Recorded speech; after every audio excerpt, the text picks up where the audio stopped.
নতুন বছরে নারী ফুটবলে বাধা হবে না অর্থ সংকট। এ মাসেই ঘোষণা করা হবে ২৮টি ডিএফ এর অ্যাডহক কমিটি, যেখানে থাকছে অন্তত একজন করে নারী সদস্য। সেই সাথে ফেব্রুয়ারিতেই প্রকাশ করা হবে বাফুফের গঠনতন্ত্র সংস্কারের খসড়া প্রস্তাব, ফিফার পরামর্শ নেয়ার আগে, যেখানে গুরুত্ব পাবে সাধারণ মানুষের মতামত। ডিবিসিকে দেয়া একান্ত সাক্ষাৎকারে নতুন বছরে বাফুফেকে নিজের পরিকল্পনায় এসব জানান সভাপতি তাবিথ আওয়াল।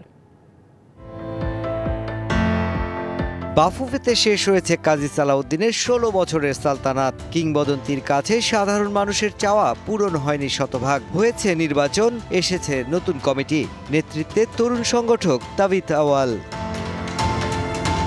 তাবিথ আওয়ালের নির্বাচনী ইশতেহারের সবচেয়ে গুরুত্বপূর্ণ বিষয় ছিল বাফুফের গঠনতন্ত্রের সংস্কার করা। নির্বাচনের পর তা গুরুত্ব পেয়েছে বেশ, যা নিয়ে কাজ করছে একটি স্বতন্ত্র কমিটি। পরিবর্তনের কাজটা অনেকখানি ফাইনাল দিকে চলে গিয়েছে।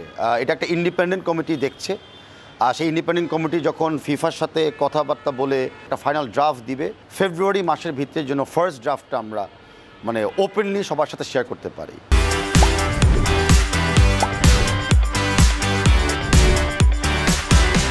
আমার লক্ষ্যমাত্রা হবে নেক্সট এজিএম, যেটা ২০২৫ এজিএমে নতুন কনস্টিটিউশনকে পাস করা। বিগত সময়ে নারী ফুটবলে আন্তর্জাতিক ম্যাচে অংশগ্রহণে সবচেয়ে বড় প্রতিবন্ধকতা ছিল অর্থ সংকট, যার বড় উদাহরণ গেল প্যারিস অলিম্পিকের বাছাই পর্বে অংশ নিতে মিয়ানমার সফর বাতিল করেছিল বিগত কমিটি।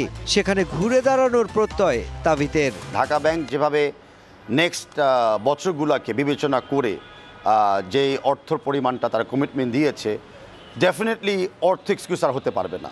নারী ফুটবলাররা খেলতে না যাওয়ার অন্য রিজন থাকতে পারে, আশা করি থাকবে না, কিন্তু ফাইন্যান্সিয়াল পার্টটা নারী ফুটবলে কিন্তু আমি বলতে পারি এখন কেটে গিয়েছে। পূর্ব ঘোষণা অনুযায়ী তৃণমূলের ফুটবলে নজর দিয়েছেন বাফুফের নতুন বস। এ মাসের মধ্যেই স্থগিত হওয়া ২৮ ডিএফ এর অ্যাডহক কমিটি দেওয়ার সিদ্ধান্ত নিয়েছে তার কমিটি, যেখানে যুক্ত হচ্ছে নতুন মাত্রাও।